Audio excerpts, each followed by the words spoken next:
ITS का जी study YouTube channel में आप सभी का बहुत बहुत स्वागत है। और IT second year electrician theory का कुछ इंपॉर्टेंट क्वेश्चन को करेंगे जो CBT कंप्यूटर बेस एग्ज़ाम 2023 के लिए बहुत इंपॉर्टेंट रहेगा। ये जितना क्वेश्चन रहेगा ये CBT एग्ज़ाम में बार बार पूछा जाता है, तो इस वीडियो के अंत तक बने रहेगा। जितना क्वेश्चन रहेगा आपको पूरा समझ में आ जाएगा।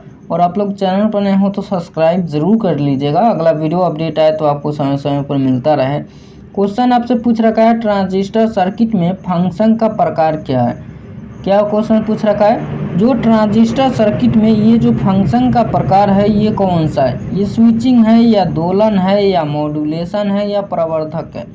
4 ऑप्शन दिया गया है। देखिए आप सभी को बता दें यहाँ पे जो ट्रांजिस्टर सर्किट में फंक्शन का प्रकार पूछ रखा है, ठीक है। तो ये जो आपके सामने है स्विचिंग है, ठीक है, ध्यान में रखिएगा। ये प्रकार जो है ये स्विचिंग प्रकार है। ये जो आपके सामने यहाँ पे ट्रांजिस्टर लगा हुआ है ये स्विचिंग प्रकार है, ध्यान में रखिएगा। इस क्वेश्चन का राइट आंसर ए नंबर हो जाएगा, स्विचिंग, ठीक है। अगला क्वेश्चन देखते हैं कि अगला क्वेश्चन आप क्या पूछ रखा है। हेक्साडेसिमल संख्या प्रणाली में कितने वर्ण होते हैं। और ये हालांकि हम बार बार बता चुके हैं आपको, क्योंकि CBT एग्ज़ाम में ये सब क्वेश्चन रिपीट होता है, ठीक है। आप सभी को बता दें ये 1 मंथ CBT एग्ज़ाम आपका चलेगा, 3 फेज में एग्ज़ाम चलेगा। एक दिन में 3 बार एग्ज़ाम होगा, जैसे कि आपको बता दें 9 से 12 बजे तक ले होता है। ऐसे तो 2 घंटे का ही है, तो 9 से 11 ही चलेगा।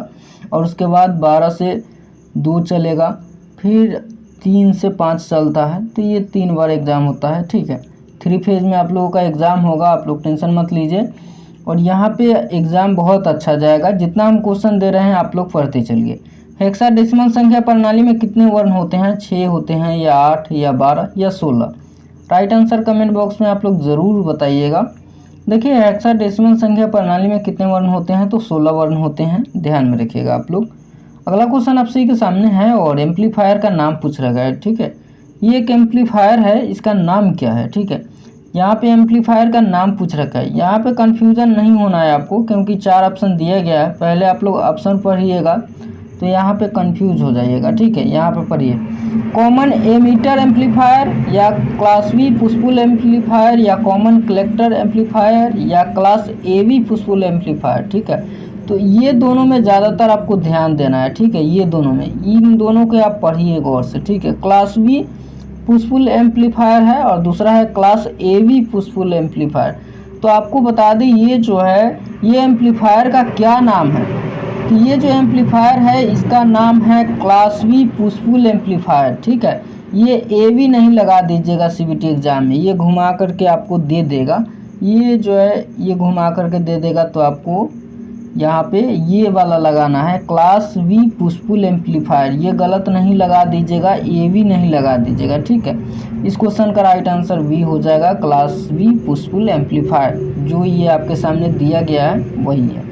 अगला क्वेश्चन आपके सामने क्या पूछ रखा है, दशमलव संख्या को बाइनरी संख्या में बाइनरी नंबर में कैसे बदला जा सकता है। हालांकि आप लोगों ने वर्कशॉप WCS में दशमलव संख्या को बाइनरी संख्या नंबर में ज़रूर बदला होगा, और ये जो है WCS में बार बार पूछता है, ठीक है। तो यहाँ पे देख लीजिए, दशमलव संख्या को बाइनरी नंबर में कैसे बदल सकते हैं। दशमलव को 4 से भाग दे करके, या दशमलव को 4 से गुना करके, या दशमलव को 2 से विभाजित करके, या दशमलव को 2 से गुना करके।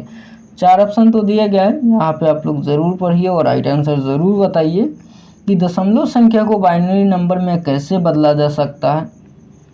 आपको बता दें तो दशमलव को 2 से आप विभाजित कर दोगे तो ये दशमलव संख्या को बाइनरी नंबर में बदल जाएगा, ठीक है, ध्यान में रखिएगा। अगला क्वेश्चन आप सभी के सामने क्या क्वेश्चन पूछ रखा है, और SCR सिलिकॉन कंट्रोल रेक्टिफायर, ठीक है। SCR का मुख्य अनुप्रयोग क्या है। हालांकि हम पहले भी आपको बता चुके हैं, समझा चुके हैं कि SCR सिलिकॉन कंट्रोल रेक्टिफायर, इसका काम होता है मोटर को कंट्रोल करना, ठीक है। तो मोटर को कंट्रोल करना, जो मोटर की गति को नियंत्रित करता है, ठीक है, मोटर की गति को नियंत्रित करता है। तो ये जो दिया गया है SCR का मुख्य अनुप्रयोग क्या है, तो मोटर की गति को नियंत्रित करना। यहाँ पे 4 ऑप्शन दिया गया है, आप लोग ज़रूर राइट आंसर बताइएगा। हालांकि हम अभी बता दिए आपको, ऐसे आपको याद रखना है, ये CBT एग्ज़ाम में बार बार पूछा जाता है। अगला क्वेश्चन आप सभी के सामने क्या है, एक निष्क्रिय घटक कौन सा है। 4 ऑप्शन दिया गया है। आपको बता दें यदि ये सक्रिय घटक के बारे में पूछ ले तो सक्रिय घटक ट्रांजिस्टर होता है और निष्क्रिय घटक संधारित्र होता है। ठीक है, तो ये निष्क्रिय घटक पूछ रखा है कि एक निष्क्रिय घटक है, कौन है ये, एक निष्क्रिय घटक कौन है, तो संधारित्र एक निष्क्रिय घटक है और ट्रांजिस्टर एक सक्रिय घटक है। तो इस क्वेश्चन का राइट आंसर ये हो जाएगा डी नंबर, संधारित्र। ठीक है, अगला क्वेश्चन आप सभी के सामने क्या पूछ रखा है और वो आप लोग देख लीजिए। फुल वेव रेक्टिफायर का इनपुट रिपल फ्रीक्वेंसी क्या है। देखिए फुल वेव रेक्टिफायर आप लोगों ने पढ़ा होगा, rectifier, full wave rectifier, half wave rectifier, हालांकि बनाया भी होगा इंजीनियरिंग ड्राइंग में, ईडी में बनाना है फुल वेव रेक्टिफायर और हाफ वेव रेक्टिफायर। ठीक है, ये पूरा दर्शाना है, फ्री हैंड बनाना है, ऐसे प्रैक्टिकल में भी ये बार बार पूछता है। अब यहाँ पे देखिए फुल वेव रेक्टिफायर का इनपुट रिपल फ्रीक्वेंसी कितना होता है। फाइन बराबर 1/2 फाइन, या फाइन बराबर फाइन, या फाइन बराबर 2 फाइन, या फाइन बराबर √2 फाइन। 4 ऑप्शन तो दिया गया है, राइट आंसर जरूर बताइएगा आप लोग। फुल वेव रेक्टिफायर का इनपुट रिपल फ्रीक्वेंसी होता है फाइन बराबर 2 फाइन। क्या फाइन बराबर 2 फाइन, ध्यान में रखिएगा आप लोग। ठीक है, ये सीबीटी एग्जाम में ये जितना क्वेश्चन है ये सब पूछा जाता है बार बार, तो ये सिलेक्टेड क्वेश्चन लिए हैं। डीसी जनरेटर में एक्स के रूप में चिन्हित भाग का नाम क्या है। ये जो है डीसी जनरेटर में एक्स के रूप में चिन्हित भाग का नाम, इसका नाम बता दीजिए आप लोग। या आर्मेचर कोर है, या ब्रश है, या कम्यूटेटर रेंज है, या कम्यूटेटर खंड है, बताइए। 4 ऑप्शन दिया गया है। देखिए आपको बता दें ये जो आपके सामने है कम्यूटेटर रेंज है, ये कम्यूटेटर रेंज है। अगला क्वेश्चन है आपके सामने, डीसी जनरेटर में एक्स के रूप में चिन्हित भाग का नाम क्या है। ये एक्स के रूप में जो चिन्हित भाग का नाम है, इसका नाम आपको बताना है। ये जो एक्स के रूप में है ये ध्रुव की नोक है, या ध्रुव की कुंडली, या पोल कोर है, या पोल शू है। 4 ऑप्शन दिया गया है, आपको बता दें ये एक पोल शू है। ठीक है, ध्यान में रखिएगा। अगला क्वेश्चन आपसे के सामने पूछ रखा है, डीसी जनरेटर में इंटरपोल कैसे जुड़े होते हैं। डीसी जनरेटर में इंटरपोल कैसे जुड़े होते हैं। आर्मेचर के श्रृंखला में, या आर्मेचर के साथ समांतर में, या शंट फील्ड के साथ श्रृंखला में, या शंट फील्ड के साथ समांतर में। 4 ऑप्शन है, ऑप्शन आप लोग पढ़िए और राइट आंसर जरूर कमेंट बॉक्स में लिखिए।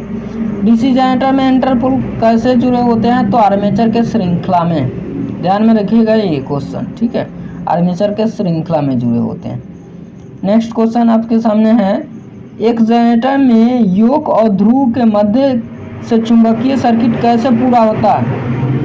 क्वेश्चन पूछ रखा है, एक जनरेटर में योक जो बॉडी होता है जनरेटर का, वो योक और ध्रुव के मध्य के बीच की सर्किट कैसे पूरा होता है। क्षेत्रीय कुंडल, या आर्मेचर कोर, या पटलित पोल कोर, या आर्मेचर वाइंडिंग कंडक्टर।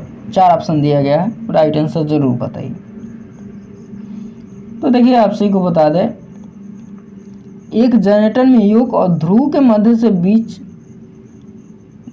से चुंबकीय सर्किट कैसे पूरा होता है, तो आर्मेचर के कोर से होता है। ठीक है, अगला क्वेश्चन पूछ रखा है, बड़ी क्षमता के डीसी जनरेटर का योक बनाने के लिए किस धातु का आप लोग उपयोग करते हो। बड़ी क्षमता के डीसी जनरेटर बनाना है हमें, तो जो बॉडी होता है योक, जो चुंबकीय क्षेत्र को बाहर नहीं जाने देता है और जो जनरेटर को पाठ पुर्जा को संभाल कर रखता है, तो बड़ी क्षमता के डीसी जनरेटर का जो बॉडी होता है योक जिसको हम लोग बोलते हैं, वो उसको बनाने के लिए किस धातु का उपयोग करते हैं। तो ध्यान में रखिए 4 ऑप्शन है, ढलवा लोहा, नरम लोहा, एल्यूमिनियम, या रोल्ड स्टील। तो हम लोग रोल्ड स्टील का उपयोग करते हैं, ये माइंड में बैठा लीजिएगा। ठीक है, ये रोल्ड स्टील जो ज़्यादा हार्ड होता है और बड़ी क्षमता के डीसी जनरेटर के लिए हमें उपयोग करना है। ठीक है, तो रोल्ड स्टील। क्वेश्चन पूछ रखा है, डीसी जनरेटर में स्लिप रिंग का क्या कार्य है।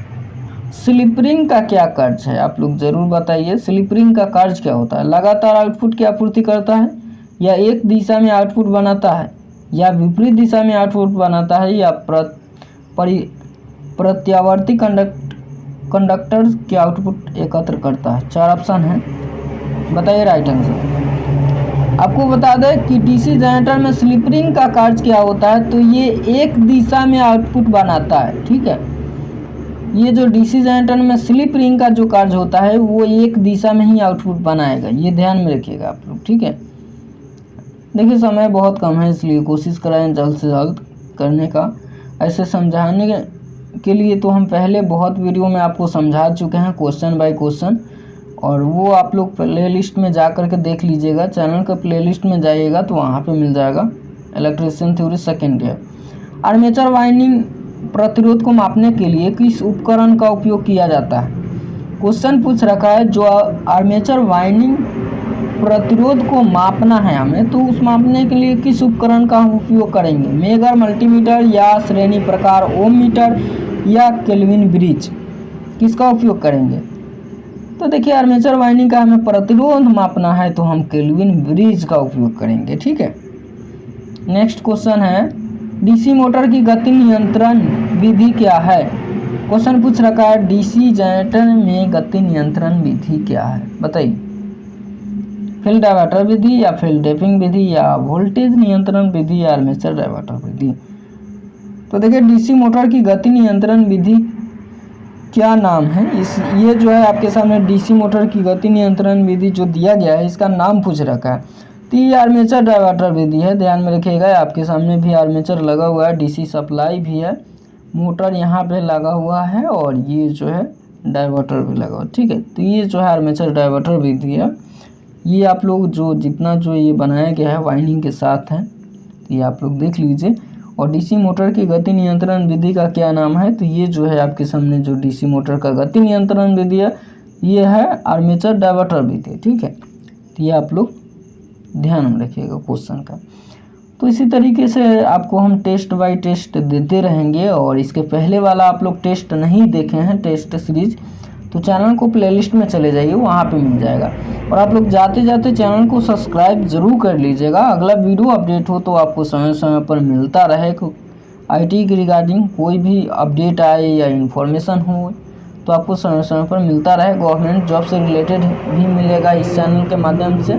और कोई मन में डाउट है तो कमेंट बॉक्स में ज़रूर लिखिएगा, और वीडियो को लाइक कर दीजिए, दोस्तों को भी शेयर कर दीजिए। चलिए ज़्यादा समय नहीं, मिलता है नेक्स्ट वीडियो में। वीडियो अंदर देखने के लिए बहुत बहुत धन्यवाद।